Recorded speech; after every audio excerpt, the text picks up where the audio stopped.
যে কোনো টেকনোলজির দাস হওয়া সবচেয়ে খারাপ। টেকনোলজি যদি আপনার দাস হয় খুব ভালো। টেকনোলজি আপনার দাস কিরকম?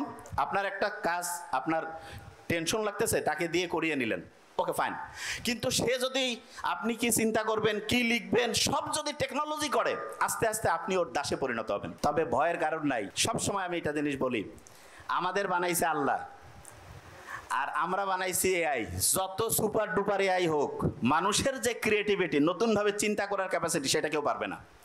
তা দুই প্রফেসরের এরকম আলোচনা হচ্ছে, বলতেছে একজন যে না মানুষ আগামীতে থাকতে পারবে না, আরেকজন বলতেছে না মানুষ জিতবে।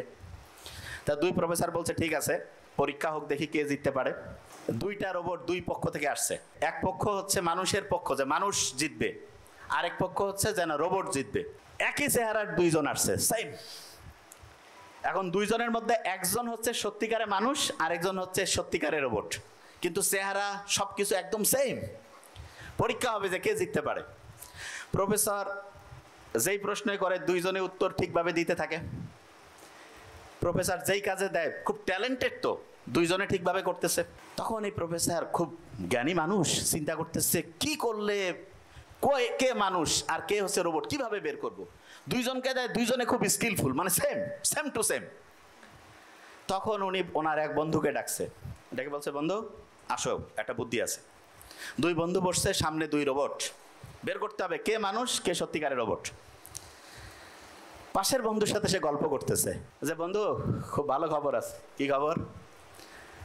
আমার মা বাপ অ্যাক্সিডেন্টে মারা গেছে। তা হেসে হেসে যখন এই কথা বলতেছে, এবং সে বলতেছে মা মারা গেছে, খুব খুশি হাসি, যে সত্যিকারের রোবট সেও হাসতেছে, কারণ তাকে শিখাইছে হাসলে হাসতে হবে, ভদ্র তো, কানলে কানতে হবে।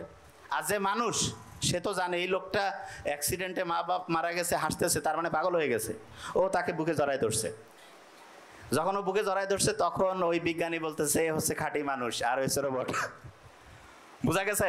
তার মানে মানুষের সবচেয়ে পাওয়ারফুল জিনিস হচ্ছে অন্যের প্রতি সহমর্মিতা, অন্যের প্রতি এই যে মানুষের সাথে মানুষের যে বন্ডিং, এটা দুনিয়ার সবচেয়ে সেরা জিনিস।